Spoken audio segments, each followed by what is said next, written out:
History holes. They were the apocalypse on horseback. The Mongol Empire, the most formidable in history, had burned its way across half the world. Great cities were leveled, entire nations were erased. After they crushed the mighty Song dynasty of China, their master, Kublai Khan, looked south and saw one last piece of the puzzle, the small, stubborn kingdom of Đại Việt. He expected a swift, brutal conquest, an easy victory. He was wrong.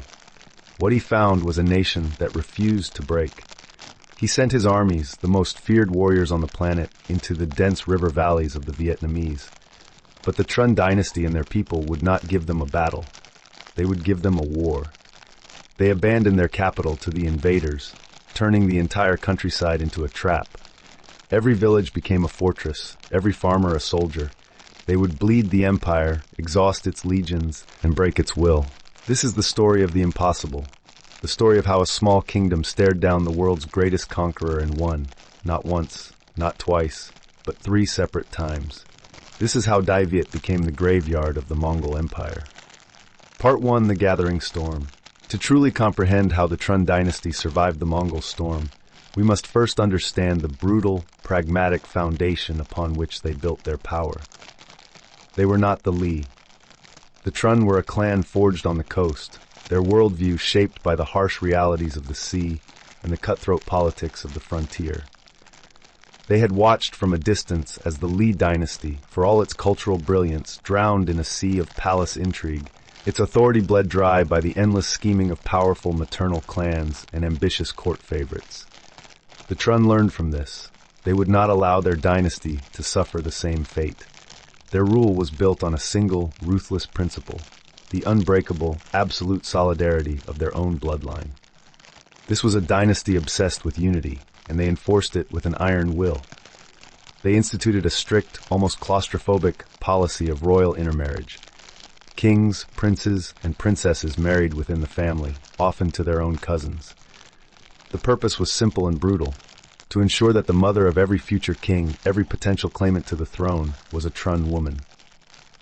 This locked out rival clans, slamming the palace doors shut on the very intrigues that had crippled their predecessors. To further stabilize the transfer of power, they established a system of having a ruling junior king and a retired, advising senior king. This ensured that an experienced hand was always on the tiller of state, a veteran leader guiding the younger monarch. The entire royal family was forged into a single, unified military command. Every prince was a general. Every general was a prince, their loyalty bound by blood and a shared, visceral sense of ownership over the kingdom. They would need every ounce of that unity for the challenge that was to come. While the Trần were building their house of steel, the world beyond their borders was being set on fire. From the frozen steppes of Mongolia, the armies of the great Khan had ridden out to create an empire of unprecedented size and savagery. By the mid-13th century, their conquests stretched from the Pacific to the plains of Hungary. In the 1250s, the great Mongol general Uriyangqadai, serving Kublai Khan, was completing the subjugation of the kingdoms of southwest China, including the realm of Nanzhao in Yunnan. Suddenly, the world's most terrifying war machine was on Đại Vit's doorstep. In 1257, Mongol envoys arrived at the Trần court. Their demand was blunt: grant the Mongol army safe passage through Đại Việt to open a new front against their final enemy, the southern Song dynasty. The Trần response was just as blunt. They threw the envoys into prison and prepared for war. To the Mongols, this was not just an insult, it was an act of suicide. In the winter of 1257, the storm broke. The Mongol army, a hardened force of 25,000 veterans, emerged from the mountains and crashed into the Vietnamese defenses. King Trần Khăn personally led his army into battle, but they were no match for the Mongol onslaught. The Vietnamese lines shattered. The court was seized with panic. The king and his entourage fled downriver in a chaotic flotilla of boats as the army's morale evaporated behind them. As Mongol cavalry galloped along the riverbank, chasing the royal boats, the young king, overcome with despair, considered surrender. In this moment of ultimate crisis, he sought out his uncle, the formidable Trần Hưng Đạo, the aging architect of the dynasty and the man who had orchestrated their rise to power. The 65-year-old warlord gave him an answer that would define the spirit of the Trun resistance. "My head has not yet fallen to the ground, so there is nothing for your majesty to worry about." That single, defiant statement was enough. The king rallied his men. Meanwhile, the Mongols had taken the capital, Thăng Long, only to find a ghost town. The Vietnamese had stripped it of all people and provisions, a tactic they would perfect in the years to come. For 12 agonizing days, the Mongol army occupied an empty city, their foraging parties ambushed, their strength sapped by the unfamiliar heat and rampant disease. Seeing his chance, the king launched a swift and ferocious counterattack. The stunned and starving Mongol army, caught completely off guard, was forced into a humiliating retreat back to Yunnan. The Vietnamese had survived their first encounter. They had been bloodied, terrified, and pushed to the very brink of annihilation. But they had learned the most valuable lesson of all. The Mongols were not gods. They could bleed, they could starve, and they could be beaten. They would need to remember that lesson, because they knew this was just a scouting party. The full, unrestrained wrath of the empire was still to come. Part 2, the Great Invasions. Almost 3 decades of uneasy peace passed. The Mongol threat never vanished, but for a generation, Đại Việt was allowed to breathe. In that time, the Mongols completed their conquest, finally extinguishing the last remnants of the Song dynasty in 1279. Kublai Khan, once a prince, was now the absolute ruler of a vast empire, the Yuan dynasty of China. He had not forgotten the humiliation his army had suffered in the southern jungles. His demands on the Trun court grew more imperious. Send tribute, hand over census records, and most insulting of all, the Trun king must come to Beijing and bow before him.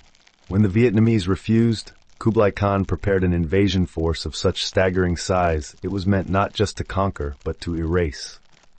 But the Trun had been preparing as well. The commander-in-chief of all their armies was the brilliant prince, Trần Quốc Tuấn, known to history by his title, Hưng Đạo. He knew he could not match the Mongols in open battle. Victory would depend on the will of the entire nation. In late 1284, as the invasion loomed, the senior king summoned the elders from every village in the kingdom to the capital. Before the assembled court, he asked them one simple question: should they fight, or should they surrender?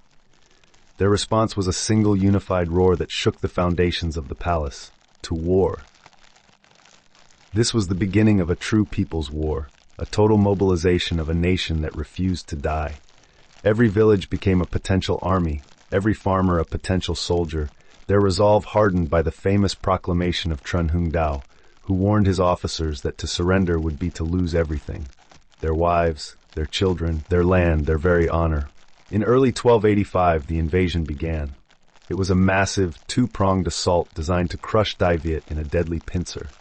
From the north, the emperor's own son, Prince Togan, led the main army down from China.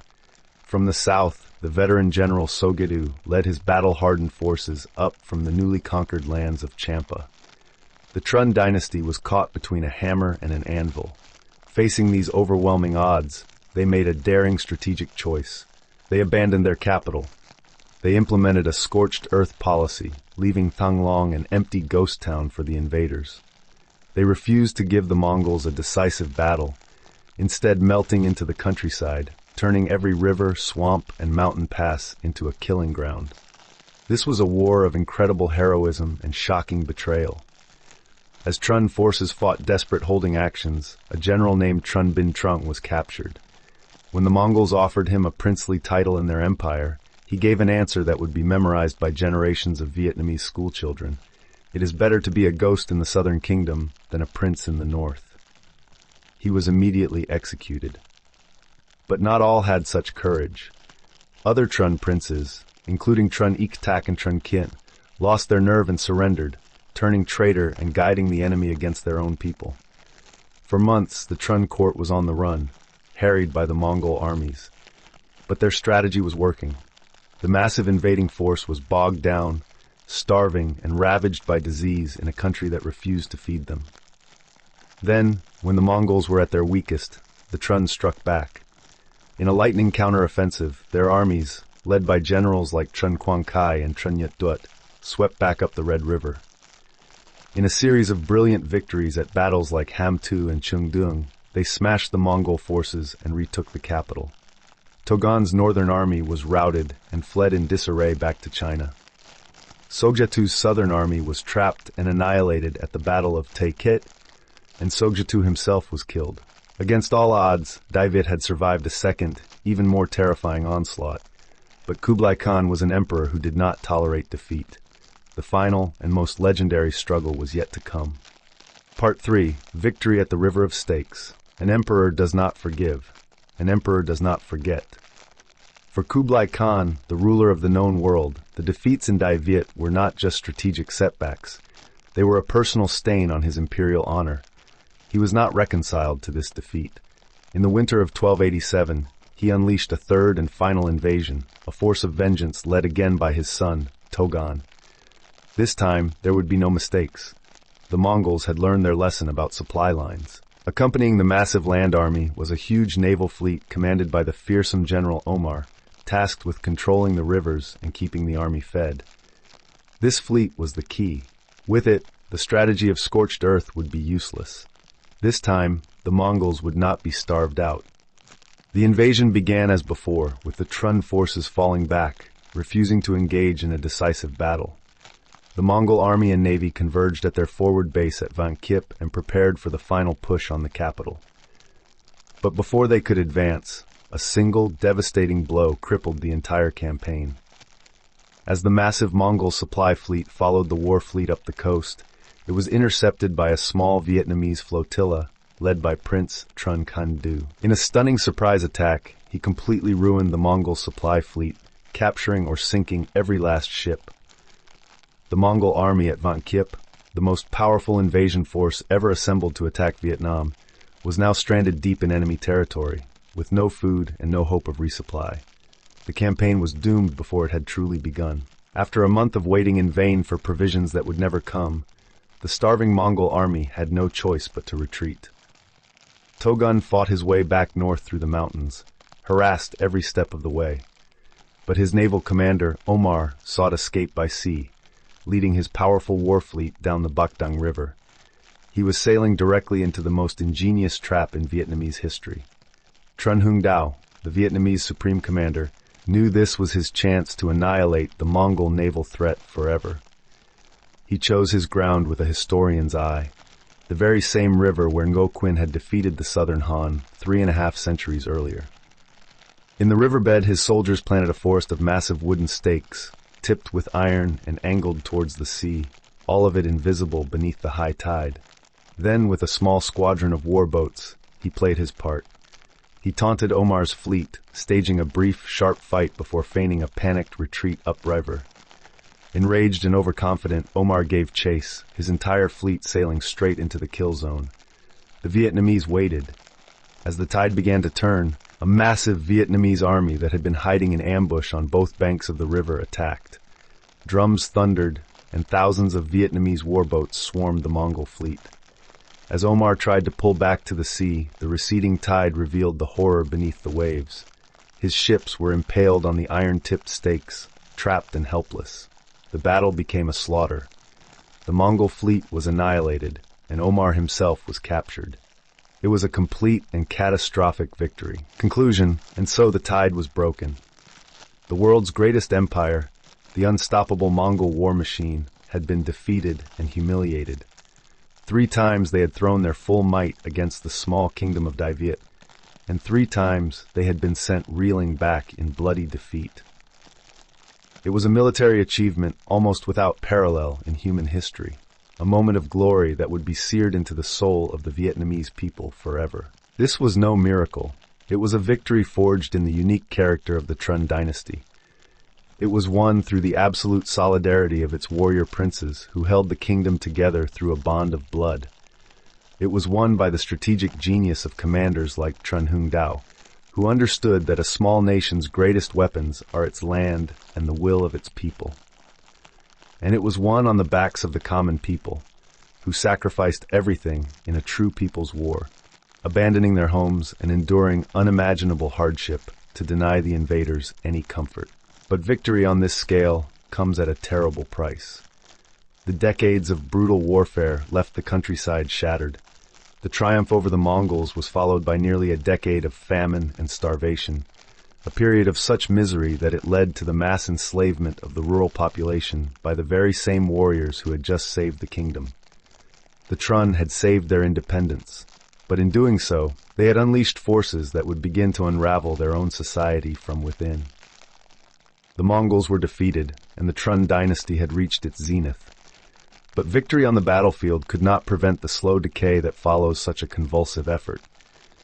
Next time we explore the decline of the Trun, a new, brief, and brutal Chinese occupation under the Ming dynasty, and the rise of a new hero who would restore Vietnam's independence and create its most enduring legal code, Lê Lợi and the later Lê dynasty.